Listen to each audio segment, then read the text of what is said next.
The air conditioning in the Enron tower was always set to freezing. But on August 14, 2001, Jeffrey Skilling was sweating. Skilling was the CEO of Enron. He was the visionary, the man who had transformed a boring natural gas pipeline company into the seventh largest corporation in America. In Houston, he was treated like a god. Waiters rushed to his table. Politicians begged for his time.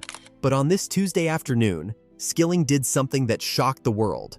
He quit, with no warning, with no obvious reason. He told the press it was for personal reasons. He said he wanted to spend more time with his children. But inside the building, the rumor mill exploded. Why would a captain jump off a ship that was seemingly sailing at full speed? The stock was trading at nearly $40.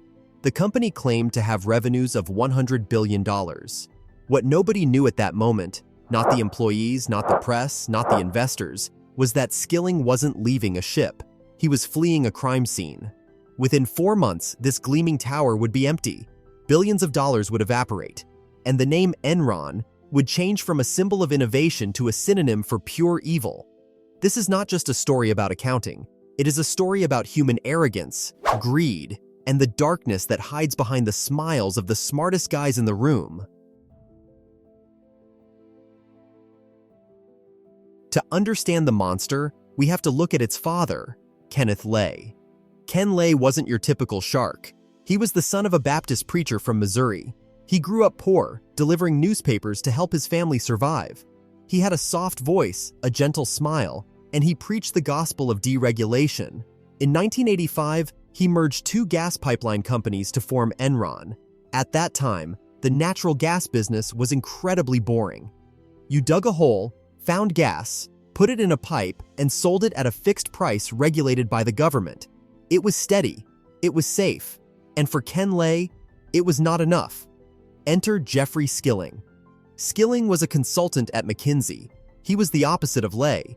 He was aggressive, brilliant, and arguably a sociopath. He had a radical idea. He told Ken Lay, "Stop thinking about gas as a physical thing. Think of it like a stock, like a currency." Skilling proposed creating a gas bank. Enron wouldn't just deliver gas, they would trade it.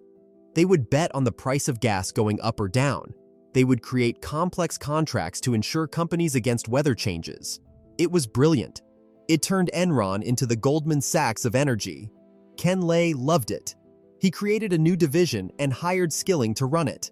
But Skilling had one condition, a condition that would plant the seed for the disaster to come. Skilling demanded that Enron switch its accounting method from historical cost to something called mark-to-market. This sounds boring, but listen closely, because this is the weapon used to rob the world. In traditional accounting, if you sign a 10-year contract to supply gas, you book the profit each year as the money actually comes in. Simple, real. With mark-to-market, you estimate the total profit of the entire 10 years, and you book it all today, on the day you sign the contract. Imagine you open a lemonade stand. You think you will sell 1,000 cups over the next 10 years. With mark-to-market, you can report the profit from those 1,000 cups today before you have squeezed a single lemon. It allowed Enron to book billions in profits that didn't actually exist yet. If the deal went bad later, it didn't matter. The bonus was already paid. The SEC approved this method in 1992. It was the moment they signed Enron's death warrant. With Skilling in charge, Enron stopped being an energy company and became a cult. He hired the best and brightest from Harvard and Stanford. He wanted killers, and he built a system to ensure they stayed hungry. It was called the PRC, the Performance Review Committee. But inside the company, it had a different name, Rank and Yank. Here is how it worked. Every 6 months, all employees were graded on a curve from 1 to 5. If you were a 1, you got a massive bonus. We're talking millions. You could buy a Ferrari with your Christmas check. But if you were a 5, you were gone, fired, immediately, escorted out by security. And the rule was strict. 15% of the workforce had to be fired every single year. Even if everyone did a good job, someone had to die. This created a gladiatorial arena. Employees weren't competing against competitors like Shell or Exxon. They were competing against the guy sitting next to them. Paranoia spread like a virus. If you helped a colleague, you might help them get a better grade than you. So, people started sabotaging each other. They stole data. They lied about deals. But for the guys at the top, the traitors, it was paradise. They were the rock stars. They wore jeans while the rest of corporate America wore suits. They went on extreme adventure trips to Mexico, racing dirt bikes through the desert until someone broke a bone. It was a testosterone-fueled fraternity. And leading this fraternity was the most mysterious villain of them all, Liu Pei. Liu Pei was the CEO of Enron Energy Services. He was known as the Invisible CEO. He was rarely in his office. Where was he? Usually at a strip club. Legend has it that Liu Pei spent so much money at a local Houston strip club called Rick's Cabaret that the corporate credit card auditors thought Enron was opening a new office there. Liu Pei was obsessed. He eventually divorced his wife to marry one of the dancers. But despite his lifestyle, he was Skilling's favorite. Why? Because he generated numbers. But just like the rest of Enron, the numbers were an illusion. By the late 90s, Enron was America's darling. But there was a problem. Booking future profit on paper is great for the stock price. Wall Street loved the headlines. Enron profits up 20%. But you can't pay salaries with future imaginary profit. You need actual cash. And Enron didn't have any. They were spending billions on bad ideas, like a high-speed internet network that never worked, or a massive power plant in India that they couldn't turn on. They were bleeding cash at a rate of millions per week. The debt was piling up. If Wall Street saw the debt, the stock would crash. The party would be over. Jeff Skilling needed a magician. He needed someone who could make the debt disappear.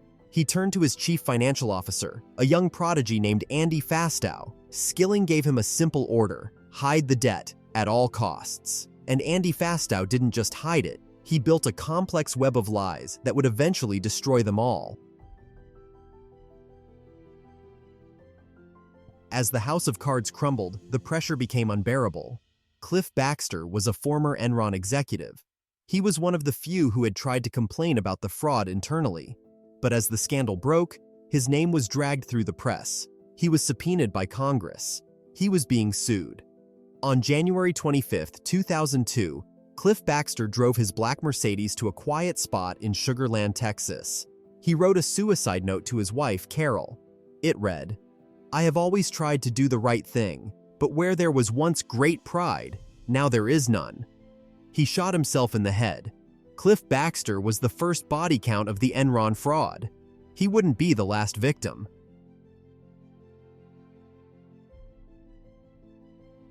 On December 2, 2001, Enron filed for Chapter 11 bankruptcy. At the time, it was the largest bankruptcy in U.S. history. 4,000 employees were fired instantly. But the tragedy wasn't just losing a job, it was losing a future. Enron had encouraged its employees to put all their retirement savings, 401k, into Enron stock. When the stock was at $90, they felt rich. When the company collapsed, the stock fell to 26 cents. Retirement funds worth millions vanished overnight. Janitors, secretaries, and engineers lost everything. They were left with nothing while the executives had cashed out millions months earlier. The public demanded blood, and the FBI delivered. Andrew Fastow, the architect of the shadow companies, struck a deal. He pleaded guilty and agreed to testify against his bosses to save himself. He got 6 years in prison. Jeff Skilling and Ken Lay were indicted on dozens of counts of fraud and conspiracy. The trial in 2006 was the trial of the century for the business world. The defense tried to argue that there was no fraud, just bad publicity. The jury didn't buy it. On May 25, 2006, both Ken Lay and Jeff Skilling were found guilty.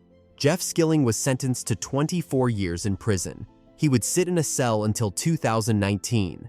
But Ken Lay, the man who started it all, he never spent a day in jail. Just months before his sentencing, while on vacation in Colorado, Ken Lay died of a massive heart attack. Many victims felt cheated. They said he died of a broken heart, or perhaps he simply escaped judgment one last time. The collapse of Enron changed everything. It destroyed Arthur Andersen, one of the top 5 accounting firms in the world. It led to the Sarbanes-Oxley Act, rewriting the laws of corporate America. But looking back, Enron wasn't just a company. It was a mirror. It showed us what happens when arrogance is rewarded, when questions are punished, and when we believe that numbers on a screen are more real than the truth. The smartest guys in the room thought they could outsmart reality, but in the end, reality always wins. If you want to see how this same arrogance destroyed the crypto world 20 years later, watch our documentary on FTX and Sam Bankman-Fried next. This was Business Unmasked. See you in the next dossier.